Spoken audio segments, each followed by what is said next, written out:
Muito obrigado aí por você aceitar o nosso convite para o primeiro programa informativo da pauta do Supremo. Eu fiquei sabendo que o Supremo tem colocado poucas demandas tributárias na pauta e que sua vida está muito tranquila em Brasília. Poucas demandas. Tem até, eu acho que eles estão assim, limpando as gavetas. Bom, gente, bom dia. Como eu disse, mas como a gente começou uma nova transmissão, vou dizer novamente, esse é um novo programa da Bradt que a gente pretende fazer toda semana, se possível, porque tem havido uma inclusão de processos de natureza tributária na pauta do Supremo muito grande, ou seja, vários e vários assuntos estão sendo colocados, não somente na presencial por videoconferência, mas especialmente na sessão virtual. E aí, por isso, a gente achou importante fazer um informativo semanal que não dá tempo de debater todos os temas. Então, a intenção é muito mais informar a comunidade jurídica, especialmente a comunidade que lida com o direito tributário, sobre o que está acontecendo e, certamente, após esses julgamentos, a Bradt vai fazer eventos para discutir a repercussão dos casos no nosso sistema tributário. E aí a gente chamou o meu querido amigo do peito, sócio, diretor da Bradt, professor lá na UNB, e que atua diariamente na pauta dos tribunais superiores, Tiago Conde. Tiago, muitíssimo obrigado. Eu sei a loucura que é seu dia, porque eu acompanho e, aliás, te peço muitas coisas. Então, muito obrigado por você ter liberado uma horinha para a gente discutir a pauta do Supremo. Obrigado, pessoal. É uma honra estar aqui com vocês. Vejo pessoas muito queridas entrando aí para discutir uma questão que é a pauta do Supremo. Hoje, todos esses casos que nós estávamos apresentando aqui, que são objeto de matéria da live, tiveram votos do ministro Alexandre de Moraes. Em um ele acompanhou a ministra Rosa, nos outros ele foi divergente em todos, então eu não consegui analisar a saciedade, o voto, os argumentos dele, mas para mim é uma honra. A Bradt é a minha casa, a Bradt é uma associação que eu tenho muito carinho, que algum tempo atrás eu tive a honra de virar diretor, já na presidência do Walter, e com inúmeros amigos. Esse ano nós não podemos ter os eventos físicos, então o Walter inovou e colocou aí esses eventos virtuais. Eu acho que no final do ano nós teremos de eventos virtuais, lives, um número muito maior de mesas do que se tivesse um congresso físico. Eu quero um beijo grande para o anjo da Bradt, que é a Lu, que eu não sei se está nos assistindo ou não, mas quando eu estava problema agora aqui para entrar. Lu, pelo amor de Deus, me ajuda! Você sabe que eu sou assim, um analfabeto virtual. Então, assim, a Lu, que é um anjo da Bradt. E para a gente começar, assim, eu vou fazer exatamente a ordem que estava lá definido. E aí, só dar uma explicaçãozinha rápida também, porque foi uma falha minha. Lembrar que o doutor Tiago ele é presidente da Comissão de Direito Tributário da Ordem dos Advogados do Brasil, do Distrito Federal. E é por isso aí que a gente também está transmitindo para o pessoal da OAB. Né? Então, o Tiago, além de tudo, comanda lá a Comissão de Direito Tributário. Não, qualquer cargo não remunerado, eu sou o primeiro a fazer parte da seleção para entrar. Síndico, se não tiver prolabore, eu vou lá, corro. É isso.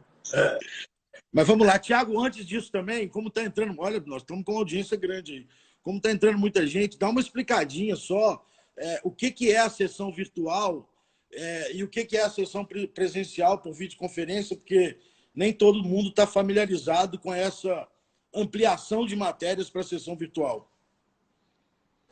Bem, olha só, com essa nova sistemática, com a Covid, agora 19, o Supremo criou uma nova forma de julgamento. Já existia, muita gente reclamou do plenário virtual. Esse plenário virtual ele não é novidade, ele já existia muito antes dessa questão da pandemia.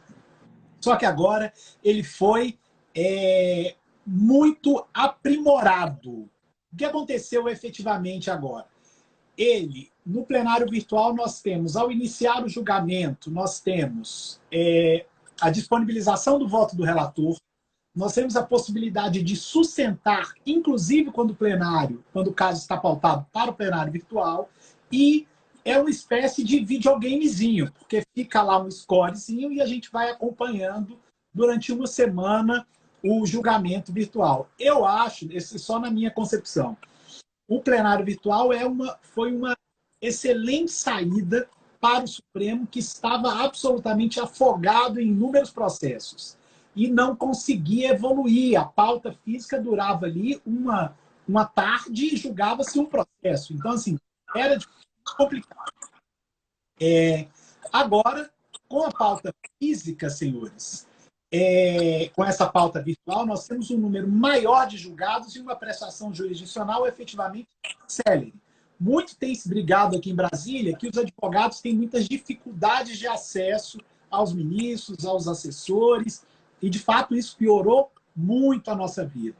Então, assim, eu acho que plenário virtual não era um local para se julgar processos com repercussão geral e ações diretas de inconstitucionalidade, mas não é a visão que o Supremo vem adotando. O Supremo vem colocando cada vez mais repercussões gerais. Os casos que nós vamos tratar aqui hoje são todos importantíssimos para o contribuinte, para a comunidade jurídica, e o debate tem sido não adequado, mas, assim, nós da advocacia temos enfrentado muitas dificuldades.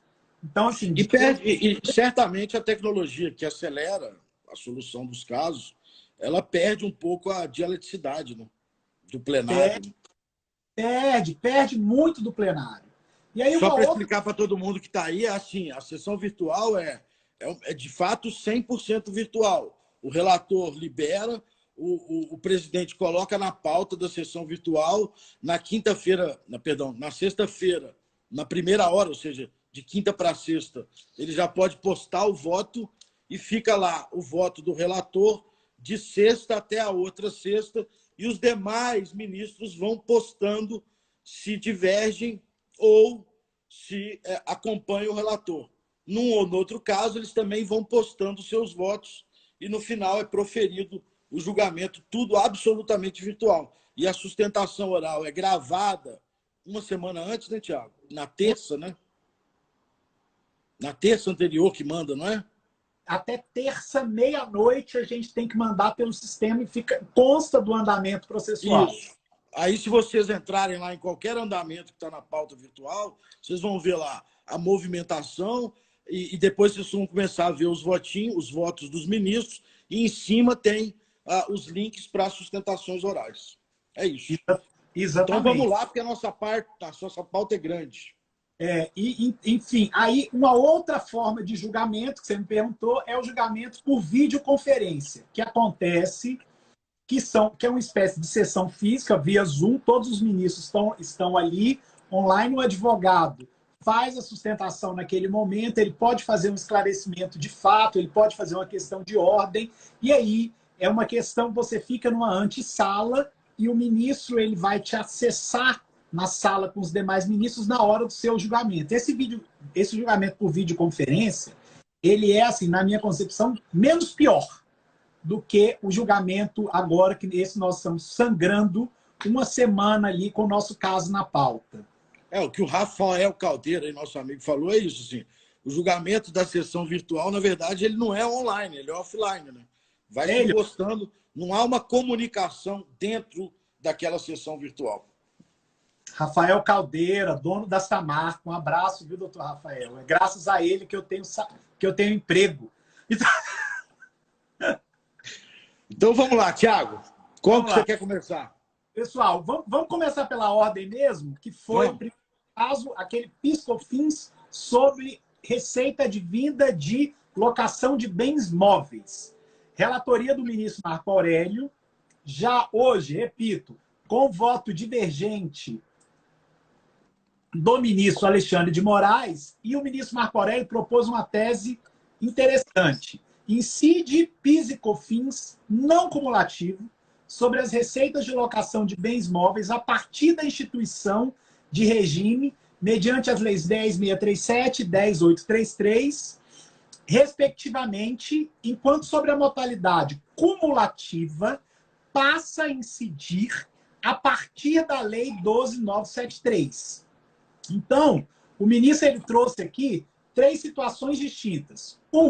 Para empresas que recolhem o PIS não cumulativo. Então, não cabe aqui concluir pela incidência da contribuição sobre as receitas de locação de bens móveis até o início da aplicação da 10.637. 2.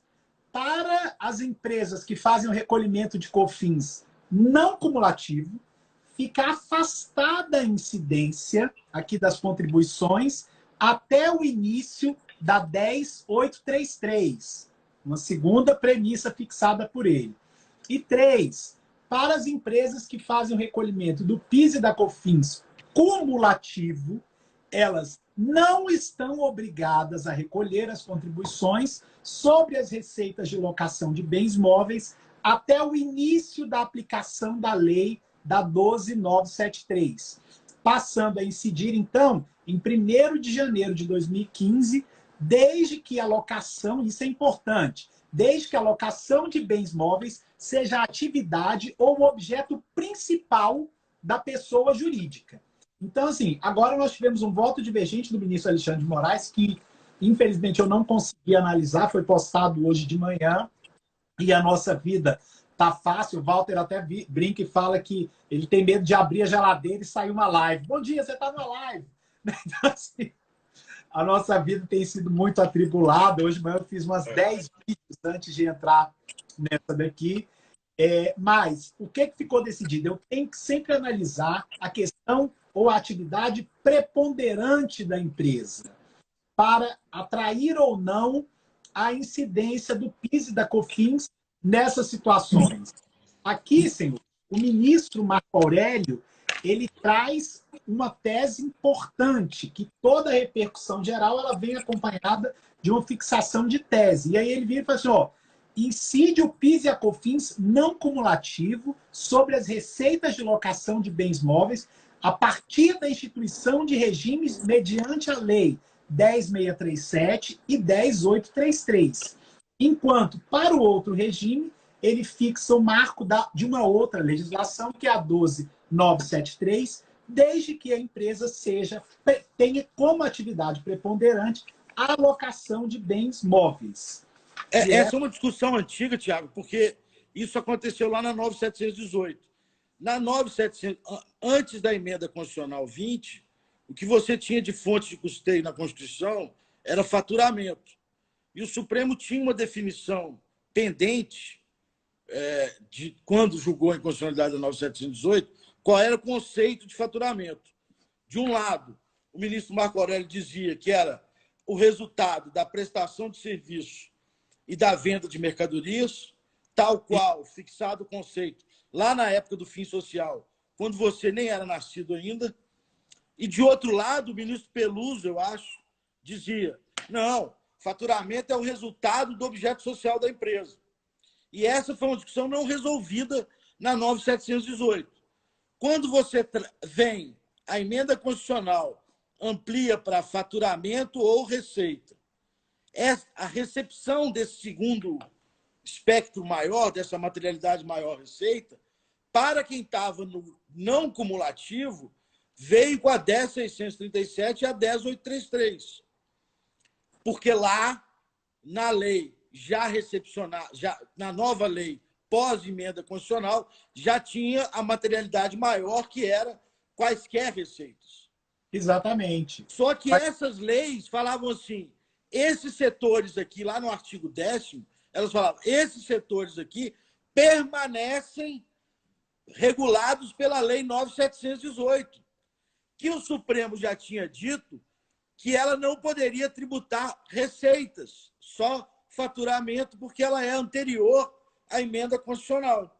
Então, é por isso que, muito propriamente, de forma muito coerente, o ministro Marco Aurélio divide. Primeiro, ele parte da premissa que faturamento é prestação de serviço ou venda de mercadoria. Segundo, ele tem a premissa do conceito de serviço lá do Código Civil, que locação de bens móveis não é serviço.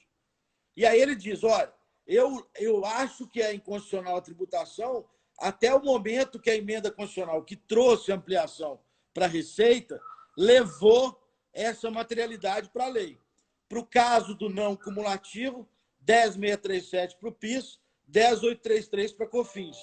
Para o caso do cumulativo, vai até a 12.973, quando ampliou de faturamento para a Receita.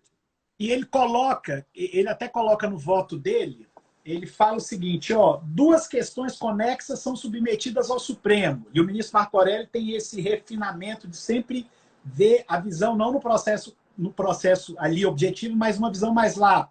Se a alocação de bens móveis pode ser considerado para fins tributários uma prestação de serviço, é a primeira pergunta que é resposta. E a segunda é, se a receita oferida por meio dessa atividade pode sofrer tributação pelo PIS e pela COFINS. E aí ele mesmo responde, a resposta primeira é invariavelmente mostrando-se negativa. E quanto à segunda, desenrola-se aí depois da emenda constitucional 20. E aí ele começa um voto que é um voto muito claro acerca dessa questão para chegar nessa tese ou para chegar nessas premissas que ele muito bem fatiou aí em 3 situações distintas para resolver a situação. Por isso que esse julgamento é tão importante. Ele analisa conceito de serviço, é a primeira premissa dele, e ele analisa o conceito de faturamento. Ou seja, nós temos um julgamento que vai trazer 2 conceitos, e se você muda a premissa, muda todo o resultado. Por exemplo, se entendermos como o ministro Peluso entendia, que era faturamento, o resultado decorrente dos valores recebidos pelo cumprimento do objeto social, essa tese toda acaba, porque aí já estava prevista a tributação da alocação de bens móveis desde a 9.718. Desde a 9.718, exatamente. É isso. Então, o ministro Alexandre divergiu do relator. Pois é, você sabe que o ministro Alexandre divergiu do relator e hoje, eu vou até falar assim, tem um caso que ele acompanhou a relatora naquela questão da taxatividade da lista do ISS, que esse é um caso que nós vamos discutir aqui hoje, é um caso engraçado, que eles viram assim, é taxativo, mas nem tanto. Mas eu nunca vi um negócio desse, mas tá bom. Aí esse ele acompanhou, nos demais ele soltou um pacote de maldade que ele votou contrário em tudo.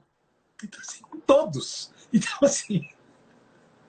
E isso eu quero deixar... Não estou ofendendo o Supremo, é uma opinião acadêmica. Vamos para o próximo. Constitucionalidade do artigo 31 da Lei 10.865. Esse caso aqui, assim, também do ministro Marco Aurélio, é o recurso extraordinário 599.316, e aqui ele é engraçado, porque ele veda o desconto do crédito de PIS/COFINS por uma questão que é o seguinte, ativos imobilizados adquiridos até 30/4/2004. Que é quando virou o regime. Isso, quando ele vira efetivamente o regime. E aí, o que o ministro relator propôs, o ministro Marco Aurélio? Ele propôs a fixação da seguinte tese de repercussão geral.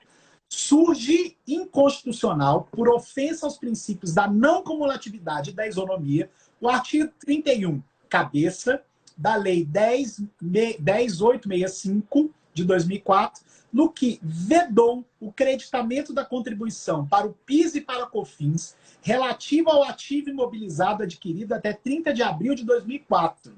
Aqui, senhores, essa tese é importante, e aí o ministro ele traz algumas digressões importantes. Ele vira e fala que o artigo 195 da Constituição autorizou tão somente a definição dos setores em relação a quais contribuições podem ou não ser cumulativas, de modo que, estabelecidos segmentos de atividade econômica, cumpre ou é dever do legislador observar o princípio da não cumulatividade, viabilizando a compensação sempre que gravada por tributos à operação precedente. Né? Então, ele entendeu que essa vedação ao creditamento da forma que foi feita em relação aos encargos e depreciação e amortização do ativo imobilizado afronta diretamente a não cumulatividade. Então, assim, tem uma inconstitucionalidade aqui material clara. E ele também entende que esse dispositivo ele traz ou institui um tratamento absolutamente desigual entre os contribuintes em situação equivalente, senhores. Então, assim, embora o regime de creditamento, ressalvada aí alterações que são absolutamente pontuais, ele permaneceu o mesmo, o legislador ele afasta o direito dos contribuintes que incorporaram bens ao ativo imobilizado até 30 de abril de 2004. Então, assim, eu até assim, pesquisei na lei, fui no ato de criação da lei para saber se existia algum motivo e nada. Para mim foi assim, foi mera ofensa, de fato, ao princípio da isonomia, ao princípio da segurança jurídica, de que trata o artigo 150 da Constituição. Então, assim, o julgamento tem muito pano para manga ainda. Tivemos um voto divergente do ministro Alexandre de Moraes, que eu não sei, de fato, ainda qual é o teor, eu não consegui identificar ainda o teor, mas o voto do ministro Marco Aurélio ele é muito claro, é um voto pequeno, é um voto de 4 páginas, mas, assim, é uma questão que ofende e muito o princípio da não cumulatividade, ofende muito o princípio da isonomia e não tem nenhuma justificativa lógica para trazer um tratamento desigual aqui para o contribuinte. A discussão na época, eu lembro bem desse dispositivo, a discussão na época era assim, Thiago, como você estava virando de regime cumulativo para o não cumulativo, em tese, e eu não concordo, mas em tese, você, ao adquirir o ativo imobilizado antes do regime não cumulativo, você pagou uma alíquota menor. Mas você pagou uma alíquota menor, mas não podia se creditar. Né? E é um imposto de base contra base. Nós vamos falar sobre isso no último item. Né? Então, imagine, para mim, nesse caso, de novo, aqui é só um informativo, mas a gente acaba tendo a vontade de dar opinião. Imagine, nesse caso, uma empresa que montou um parque industrial inteirinho um mês antes dessa quebra, um mês antes de 30/4, montou em março de 2004. Isso. Ela não poderá se creditar de nenhum valor do ativo que se deprecia ao longo do tempo. Então, esse, para mim, a não cumulatividade aí é o princípio que deveria balizar esse julgamento, porque e a isonomia, mas esse contribuinte ele vai produzir bens a partir daquele momento com equipamentos que não vão gerar crédito. Significa dizer que todo aquele valor que ele pagou, né, para montar o ativo mobilizado, ele vai acumular, é óbvio que ele vai compor o preço e, portanto, a contribuição vai ter uma cumulatividade residual. Fora ato jurídico perfeito, esse caso é um caso bem emblemático. Eu, na época, achava que era um caso facílimo, assim, de visualizar a inconstitucionalidade, mas você vê que já começamos o caso com voto divergente, já estamos no empate, né? 1-1. Não, gente, nada está sendo fácil, não. E hoje eu vejo assim, grupos de advogados se reúnem, como os processos têm um alcance muito maior, né? A repercussão geral está aí. Então, o sucesso ou o fracasso do meu colega vai interferir diretamente na minha carteira. Então, a gente acaba tendo uma visão muito mais do coletivo. E eu até quando tem reuniões de grupo de advogados, que eu participo de várias matérias, eu até brinco assim, não é mais reunião, não é grupo de oração, para que o Supremo entenda os nossos pontos.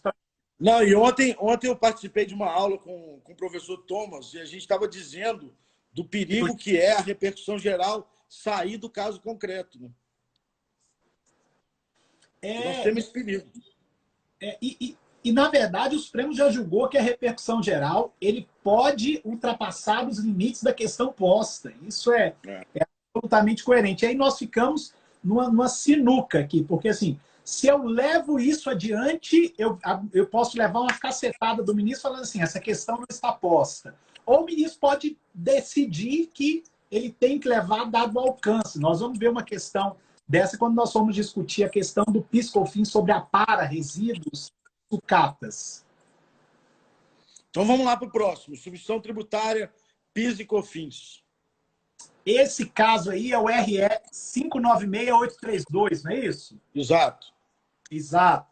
Esse caso aqui, o ministro fez um voto também pequeno de uma questão que é importante. Esse caso ele revela a possibilidade de restituição de valores recolhidos a maior para o PIS e COFINS em situações nos quais a venda das mercadorias ocorra por preço inferior ao estimado. Então, aqui nós vamos discutir a substituição tributária pela Constituição, que não pode implicar, na verdade, no mero desprezo ou ignorar outros princípios da própria Carta Constitucional, que são alusivos à razão, ao fato de existir do tributo, né? Então, o fato dele estar ligado aí à relação jurídica balizada e específica ali naquela situação. Então, aqui, o ministro Marco Aurélio propôs uma seguinte tese para a repercussão geral. É devida a restituição da diferença das contribuições do PIS e da COFINS recolhidas a maior no regime de substituição tributária se a base de cálculo efetiva das operações for inferior à presumida. E aí o ministro traz uma importante questão. Ele vira e fala que o artigo 150 da Constituição, o parágrafo 7º, ele possui como premissa uma presunção. E por isso determina que, nos casos em que não for determinado, não for verificado o fato gerador que deu causa ao tributo de forma antecipada ou for constatada a ocorrência de modo diverso do presumido, surge o direito à restituição. Isso é claro. Então, assim, o ministro sustenta... Seguindo a mesma lógica do julgamento do CMS? Seguindo a mesma lógica do julgamento do CMS, exatamente. Aí ele fala que, nesses casos, o recolhimento que é feito por estimativa, e toda estimativa é provisória, é o vocábulo, né? Então, assim, é concebível, é cabível já, conhecido do valor do negócio jurídico ali posto. Então, essa sistemática é conhecida pelo meio empresarial. Então, o ministro traz um voto curto, de 4 páginas, mas um voto esclarecedor acerca dessa questão, que isso, assim, está inerente, ou o direito de restituição aqui, está inerente, inclusive, à forma de pagamento antecipado, aqui, que é uma mera estimativa, e que pode não se concretizar, ou pode ter uma outra situação típica do negócio jurídico ali posto, e que vai sim, ou que deve sim gerar direito à restituição. Legal. E o ministro Alexandre de Moraes discordou, divergiu. Divergiu. Tiago, na divergência ele também propõe uma tese desde logo, ou só quando acaba o julgamento que o relator designado, caso a divergência vença, vai propor a tese? Não, ele propõe uma fixação de tese.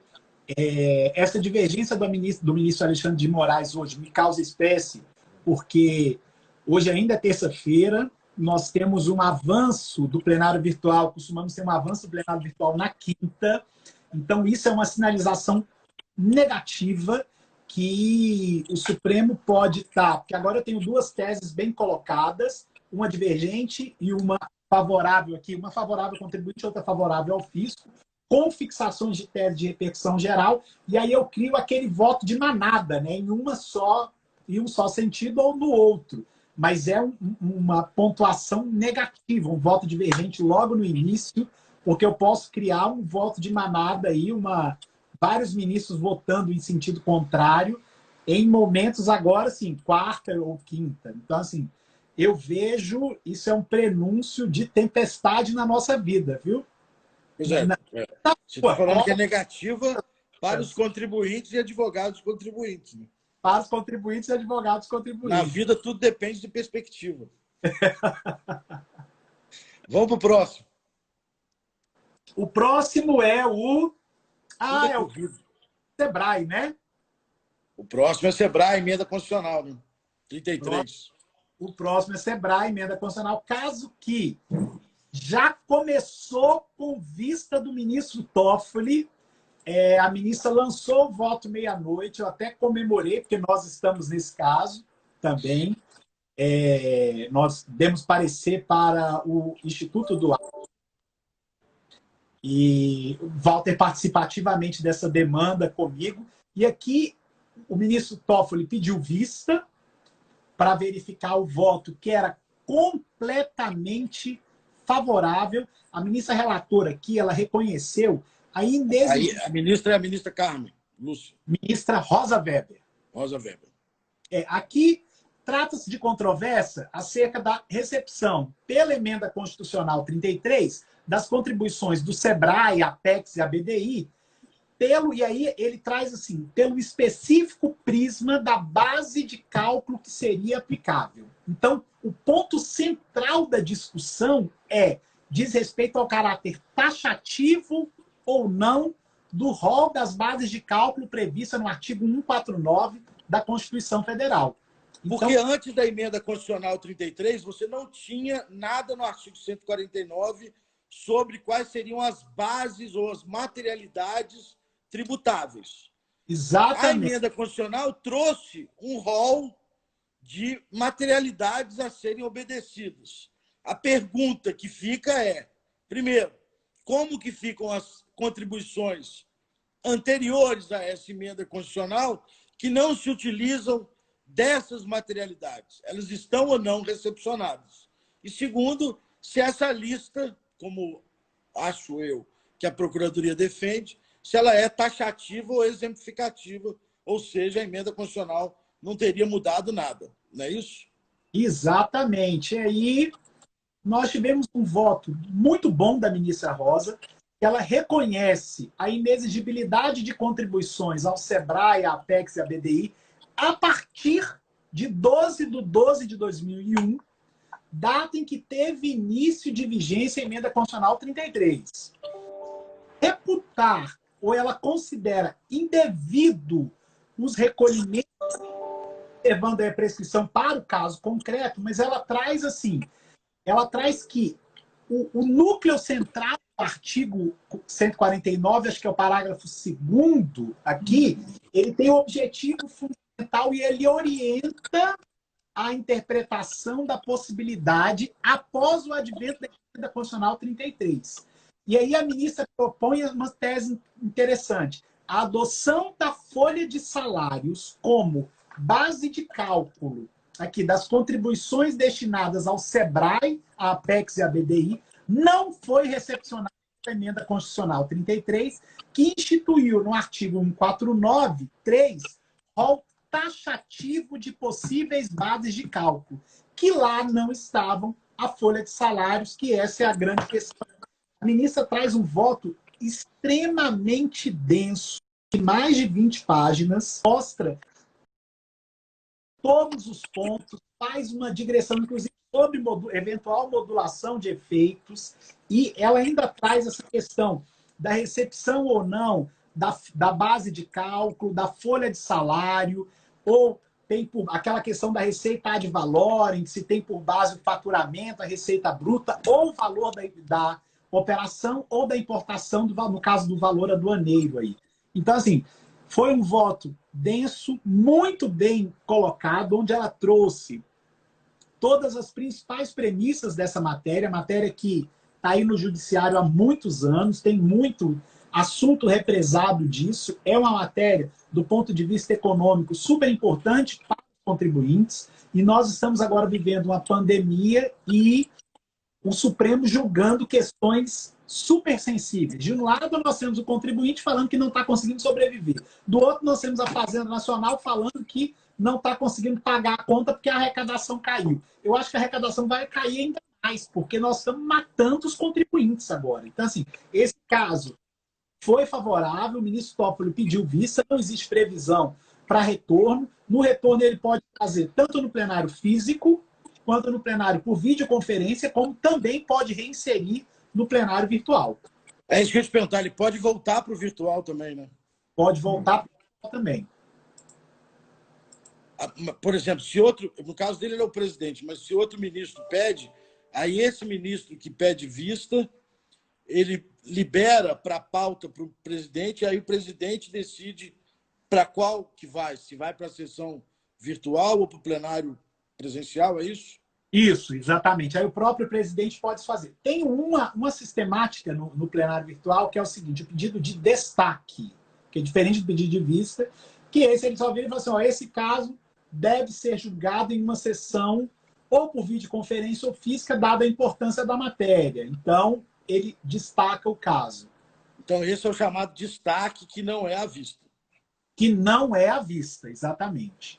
Beleza. Quer tomar uma aguinha aí ou podemos para o próximo? Podemos para o próximo.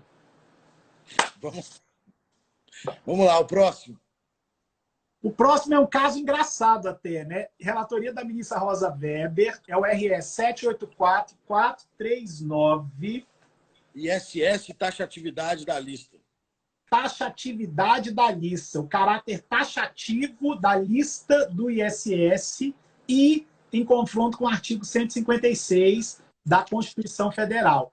E aqui ela propôs uma tese que, assim, eu acho engraçada. É taxativa a lista de serviços sujeitas ao ISS a que se refere o artigo 156.3 da Constituição Federal. Bom, fixou uma premissa que, inclusive, é a premissa de jurisprudência uníssona da Corte.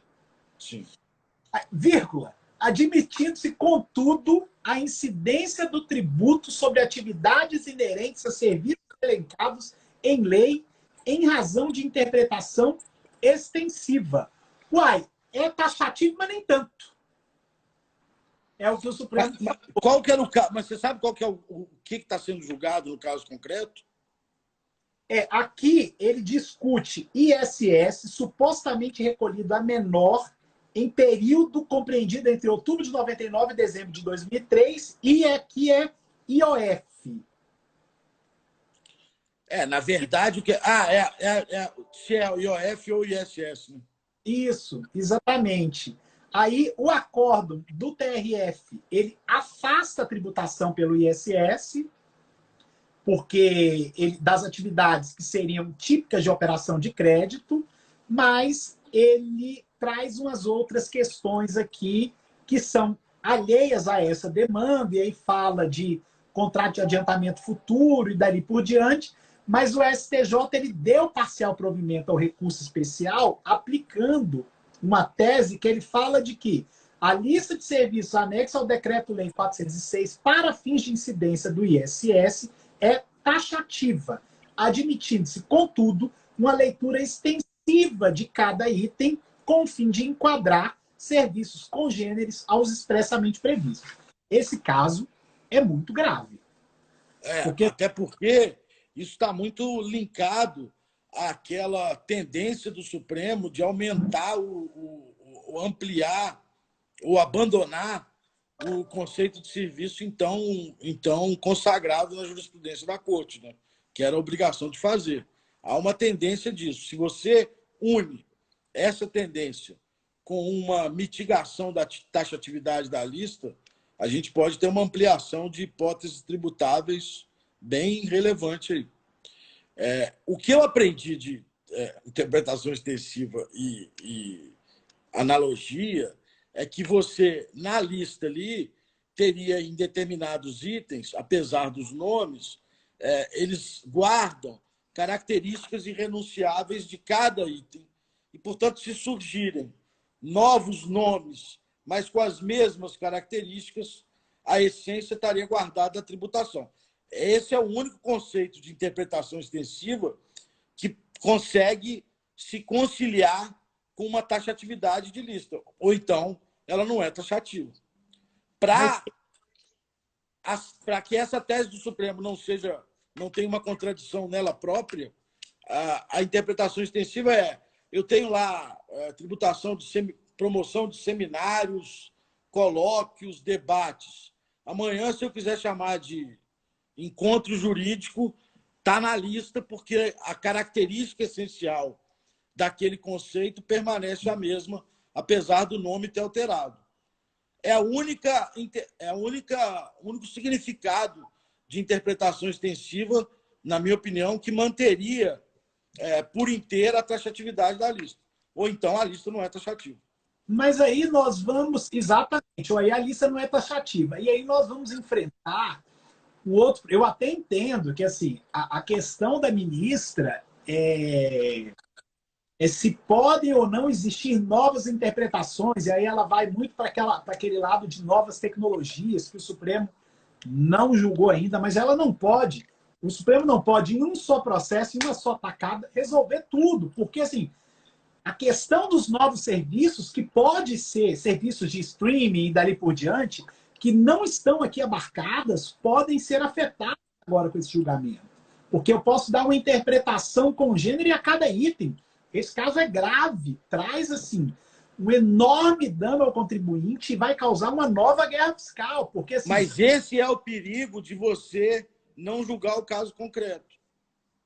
Porque ao não julgar o caso concreto, você expandir para além dos limites do caso concreto, você perde o controle sobre qual é a repercussão daquele assunto, uma vez que o que vai além do caso concreto ainda não houve a dialeticidade na Suprema Corte, entendeu? isso. Esse é o grave perigo. Esse é o grave perigo e é uma questão assim, que eu até pau que bate em Chico tem que bater em Francisco, eu até peço que ela faça uma interpretação extensiva num outro caso nosso aqui, que nós vamos discutir de sucatas, mas nesse caso eu já não quero interpretação extensiva não, porque vai nos afetar e muito, principalmente nesses serviços congêneres. Ou está na lista, ou não pode tributar pelo ISS. Isso é uma questão que o legislador deve tratar, e não o judiciário. Aqui o ativismo judicial é, assim, desenfreado nesse ponto. E pode prejudicar muitas discussões que estão nascendo, criar uma guerra fiscal de ISS e ICMS, quem vai cobrar, o contribuinte sendo cobrado dos dois lados, isso vai dar muita confusão. A gente está aprendendo a lidar com a teoria dos precedentes vinculantes. Mas quando a gente aprender de fato a lidar, o Supremo já julgou tudo. Aí eu quero saber como é que a gente vai julgar, vai resolver lá embaixo essa questão, porque... Vamos montar um boteco, né, Tiago? Que aí vai acabar. Não é. Vamos aposentar a pausa e mandar um boteco. O problema é nós quebrar o boteco. O problema é beber o estoque. Se beber o estoque, a gente pode ter algum benefício fiscal? Eu acho que pode. É que vai... Você vai ter o estorno do crédito, porque você teve alto consumo. Exatamente. Olha só. Eu acho o seguinte, aqui nesse caso, nós temos que ter muito cuidado da comunidade jurídica, a comunidade jurídica está achando efetivamente no Supremo, porque nós vamos ter um prejuízo enorme dos contribuintes. Claro, é taxativo e não é. Pode ver que o ministro Alexandre de Moraes divergiu em todos os outros casos, com exceção desse que ele acompanha relatório. E o perigo disso, né, de novo, quando sai dos limites do caso concreto, é que eu entendo a boa intenção de resolver, porque a litigiosidade na área tributária é muito alta. Então, há uma intenção de falar, vamos resolver tudo, mas, na verdade, você vai criar novos litígios, porque você não vai, como você não tem alcance do caso concreto ainda, do novo, ou do que virá, da nova tecnologia que ainda vai ser discutida, você corre o risco de abrir um novo flanco de discussão. Não, peraí, você não utilizou ou não analisou o fundamento X, Y, Z, aí a matéria vai voltar para o Supremo de novo. Né? E aí a gente não tem uma conclusão, pelo menos dos limites daquele caso concreto que foi submetido. Nós temos mais 2 assuntos aí, 10 minutos. Constitucionalidade do artigo 47, da 11.196, e tem um assuntozinho escondido aqui que é importantíssimo, que é a constitucionalidade do artigo 129 da 11.196. A gente tinha muitos outros casos, né, Tiago? Sexta-feira tem pautado algum caso tributário? Sexta... Não, toda... Tem plenário na sexta? Não, o plenário que abre na sexta é o plenário virtual, né, com o início dos julgamentos. Assim. E aí eles respeitam categoricamente o início da inclusão, eles mandam com a regularidade certa lá. E aí, mas, assim, sessão presencial por vídeo, quarta. E tem alguma coisa amanhã? Não, essas sessões virtuais é tudo Covid. Porque tem muito caso que saiu, né? Norma antielisiva, IPI na importação, que nós tivemos também esse caso, não tivemos? Mas E aí ele foi destaque? foi vista. Foi visto? Norma geral antielisiva, que foi um caso que está sendo assim super comemorado pela PGFN, e eu acho que a ministra Carmen deu um voto assim, um baita voto. Ela vira e fala assim, ó, inclusive ela bota lá na conclusão, esse nome norma geral antielisiva não está correto. Ela dá uma puxada na Fazenda, ela vira assim, você pode sim desconstituir o negócio jurídico. Isso daí, claro, é lógico que a Fazenda pode, a Fazenda deve, inclusive. Desde que tenha fraude, omissão para a realização do fato gerador. Acabou aquela, me perdoem a expressão, aquela farra do boi, virou e falou assim, você quis economizar tributo? Vou desconstituir o negócio. Não. Ou você mostra que eu efetivamente estou omitindo a realização do fato gerador, e aí evitando o surgimento de uma obrigação tributária em razão de uma fraude, ou então o negócio jurídico não vai ser desconstituído. E eu tenho acompanhado de perto, está com vista, nem está aqui no nosso objeto não, mas está com vista com o ministro Ricardo Lewandowski. Nosso amigo João Paulo entrou, muita gente amiga está aí, ó. Estamos com audiência grande de amigos. Nossa. Não, e esse caso, eu fiz um programa com a convite do nosso amigo Maurício Faro, com o Dr. Gilson, lá do Rio, a Adriana, do CARF, ex-CARF, e o professor Sérgio André. E hoje o Sérgio fez uma live antes da nossa aqui sobre esse julgamento. E aí ele usou uma figura de expressão interessante. Ele falou, esse julgamento está igual aquela luta de boxe que quando termina os dois comemoram. Né? Os dois lados estão comemorando o voto. Mas...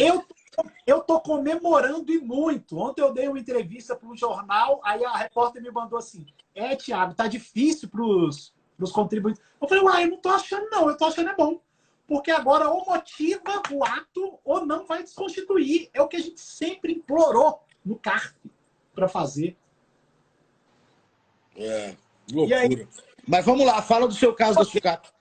Será que vai dar tempo de falar dos dois? Vamos lá. Vai dar. O sucata é rápido, né? É um caso que discute-se a constitucionalidade do artigo 47 da 11196 de 2005, que vedou a apropriação de créditos de PIS e de COFINS nas aquisições de desperdícios, resíduos, aparas ou sucatas no modo geral. E aí, esse caso é um caso emblemático, porque, na verdade, o que o legislador fala é vá para ou utilize recursos naturais. Você, empresário, não pode comprar sucatas, você não pode comprar desperdícios, você não pode comprar apara, porque se você comprar, você não vai ter direito ao crédito. Então, qual é a minha ideia empresária? Eu vou ajudar a Associação de Sucateiros para quê? Eu prefiro fazer, então, a extração natural, acabo com o meio ambiente, porque isso é que o legislador está estimulando, e acabou. A ministra Rosa Weber, ela deu um voto parcial, onde o ministro Alexandre de Moraes já divergiu, mas ela deu um voto parcial falando que esse crédito, ela vira e fala assim, é constitucional essa vedação do crédito, porque isso é uma opção do legislador, entretanto, ela faz uma interpretação conforme do artigo 146 da Constituição, que fala do Simples Nacional, e ela vem e fala assim, é necessário que esse crédito exista quando eu, empresa, estou comprando de alguém optante do Simples Nacional. Eu acho que isso já é uma brilhante vitória. Nós estamos, nesse caso, também pelo Instituto do Aço. O aço não vive se não for, a indústria do aço não vive se não comprar sucatas. E todo mundo vira assim, mas não é uma indústria. É uma das indústrias que mais tende a preservar o meio ambiente. Então, assim, ela compra sucata para não ir nos recursos naturais. Agora, eu não sei nem como a gente vai dar opinião legal agora, nota técnica, e fala assim, não, é melhor você desmatar mesmo, vai com tudo, tira recursos naturais, que lá você tem direito ao crédito. É isso que o Supremo fala. Tiago, É um grande advogado. Eu só estou lendo o voto do Supremo. Então ele vira e fala, ó, o direito ao crédito, ele pode acontecer se a empresa que você está comprando for optante do Simples. Esse caso é muito bacana. Tem lá a associação... Mas ele não permite o crédito da outra por quê? Da que não está no Simples. Porque ele vira e fala que existe uma opção do legislador e que essa opção deve ser respeitada. Só que o Supremo aqui, o que eu estou pedindo é o seguinte: me dê uma interpretação maior do que o que está efetivamente na repercussão geral. O artigo ou essa lei, ela traz um pulo do gato. Ela vira e fala assim, olha, você não tem direito ao crédito porque você não tem o pagamento da etapa anterior. O que a lei fala? Ela fala que é uma suspensão.